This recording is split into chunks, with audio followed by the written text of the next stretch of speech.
Et bonjour tout le monde, bienvenue sur Lootbox. Alors je vous fais une petite vidéo en fait pour vous parler de mon week-end parce qu'on est vendredi.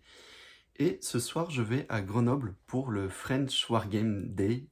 Qu'est-ce que c'est? C'est tout simplement le plus gros rassemblement en Europe, peut-être même dans le monde, de joueurs de jeux de figurines de Wargame. Donc il y a plein de jeux de représentés. Je crois que c'est pas loin de 2000 joueurs qui vont occuper le Palais des Sports de Grenoble, rien que ça pour cette troisième édition du French Wargame Day. Alors moi je vais jouer à Warhammer 40 000, mais il y a plein d'autres jeux qui sont représentés, et il y a différentes catégories, hein. Ça va de tournois très compétitifs à plutôt des groupes de joueurs narratifs, donc il y a un peu tous les aspects du jeu de figurines qui y sont représentés. Donc de mon côté, je vais jouer à Warhammer 40 000 dans le tournoi en duo, c'est-à-dire que je vais jouer avec mon collègue Nico, on apporte chacun 1000 points d'armée et on joue ensemble contre un autre binôme qui joue chacun 1000 points d'armée. Donc mon poteau il joue Drukhari. Il est très content parce qu'il a eu un beau cadeau avec le nouveau détachement qui est sorti il y a moins de 2 mois de ça. Et pour moi, c'est un peu la même parce que je joue Blood Angels, mon chapitre perso des Carmine Blades. Et il se trouve qu'aussi j'ai été gâté comme le Drukhari, hein, la petite modification du détachement des fils de Sanguinus avec le plus 2 en force au lieu d'un plus 1 change pas mal de choses. Avant, je jouais avec le détachement Gladius. Et là, voilà, là j'ai tout revu, on a changé les listes, on a une autre cadeau de Noël à 2 mois du tournoi, donc on a vraiment tout refait. Je vais profiter de cette vidéo pour vous présenter mon armée, vous montrer la peinture que j'ai faite, vous parler un peu de ma liste. Et après, pendant le week-end, j'essaierai de faire plusieurs petites prises de vue pour vous montrer ce que c'est ce tournoi qui est très sympa. On avait déjà fait, on avait fait le premier, on n'avait pas fait celui de l'an dernier, donc c'est un plaisir d'y retourner. Et j'essaierai de monter ça dans une petite vidéo pour vous présenter ce gros week-end de joueurs qui est au top. Voilà, allez, on enchaîne de suite avec la présentation de l'armée. Et voici mes 1000 points de Carmine Blades, un chapitre successeur des Blood Angels. Alors, qu'est-ce que je voulais jouer? L'idée quand même, c'est qu'avec le détachement des fils de Sanguinus, on est là plutôt pour mettre des grosses baffes, hein. Les escouades basiques d'intercesseurs d'assaut font très mal. Je parle même pas de la compagnie de la mort, hein, qui était déjà forte, qui l'est toujours autant et encore plus même. Bon, bah, c'est une liste inspirée, hein, de ce qu'a joué Père Castor après la sortie du codex, de la data slate. Mais forcément, c'est pas la même chose parce qu'on joue en 1000 points, parce qu'il faut prendre en compte le fait que mon binôme est un Drukhari, donc il faut réussir à compléter son binôme. Alors, la base de l'armée, c'est 2 escouades de 5 intercesseurs, une ici et une là, qui vont chacune embarquer dans 2 impulsors. L'idée, c'est de pouvoir tenir les objets et de taper fort ce que les adversaires vont mettre sur les objets. Ces 2 escouades sont rejointes en fait chacune par un personnage, ici un capitaine, parce que c'est une brute de corps à corps, grâce à sa capacité à gagner plus 3 attaques une fois dans la partie, et qui permet tout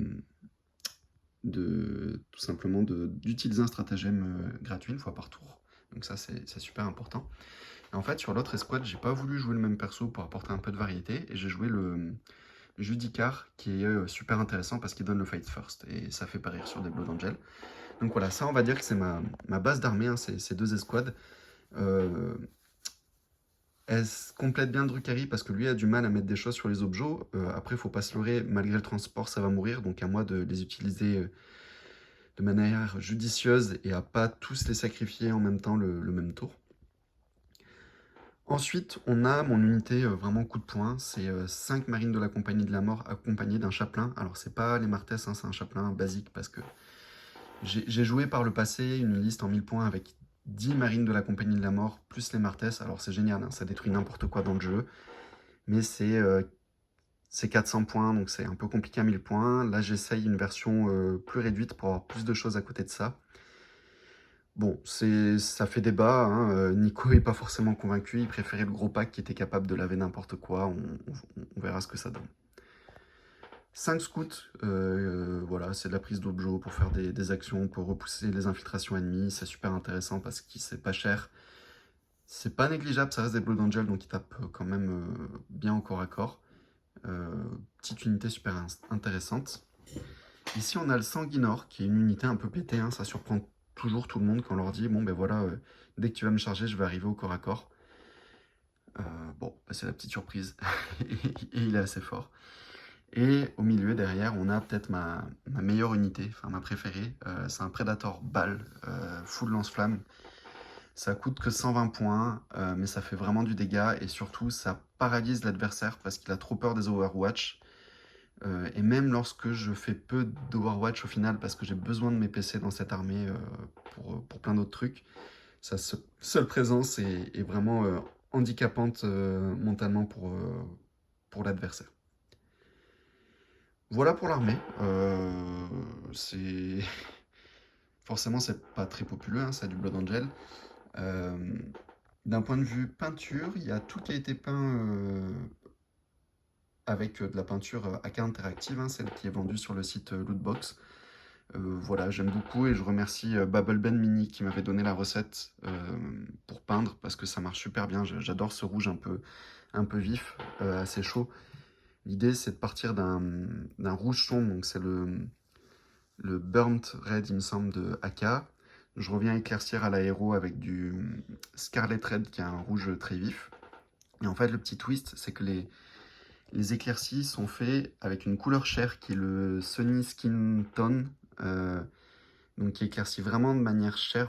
On voit, hein, c'est la couleur que j'utilise après sur les arêtes pour faire le lining.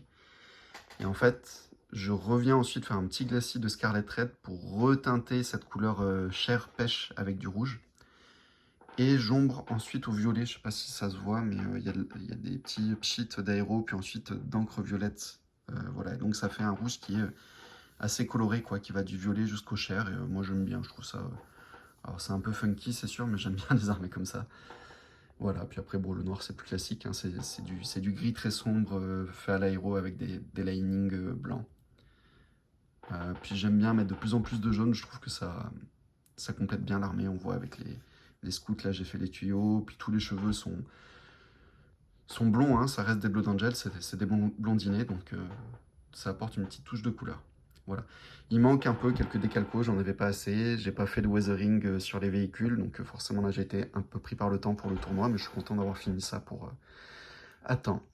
Voilà, prochaine vidéo, peut-être l'arrivée à Grenoble. À plus.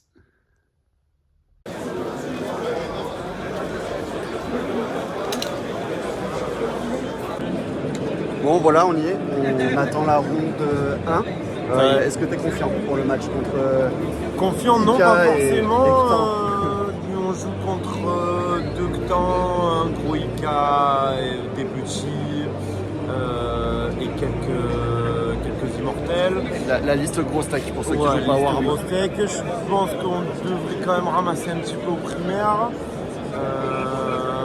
Il faudra essayer de leur prélever des ressources pour essayer au tour 3-4 de retourner un petit peu la partie. Il faut que ça se passe bien, c'est pas évident. Ils ont beaucoup de ressources, sont solides. Non, confiant non, pas confiant. Légèrement défavorable. Au pire, notre table est pas loin de la buvette. Donc là, vous voyez, il y a du monde, hein, ça commence à s'installer. Les parties vont commencer et voilà, c'est cool, il y a du monde. À plus.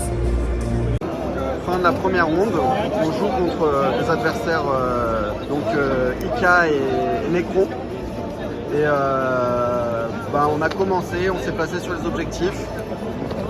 On a envoyé des scouts au massacre, mais ils ont bloqué l'avancée des chevaliers adverses. Et là, on a les Ctans qui sont sortis. On va voir si le Sanguinor arrive à lutter.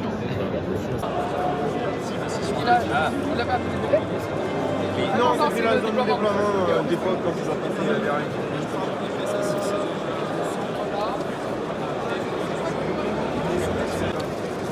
Voilà, donc Nico est concentré pour la ronde 2. On a perdu 5-15 la première.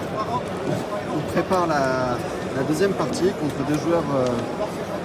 On va voir ce qu'ils jouent. Je sais pas. Ah oui, Garde. Votan. Et Votan, ça va être la découverte des Votan. Jamais joué contre, donc c'est cool.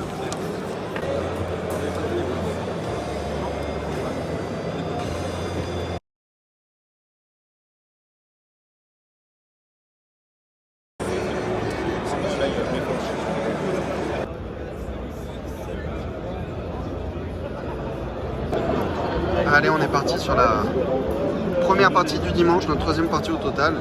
Et on affronte une horde d'orques et de chevaliers impériaux qui va foncer sur nos pauvres lignes. Donc voilà, on vous dit dans 4 heures si on est encore vivant. Moins que ça, hein.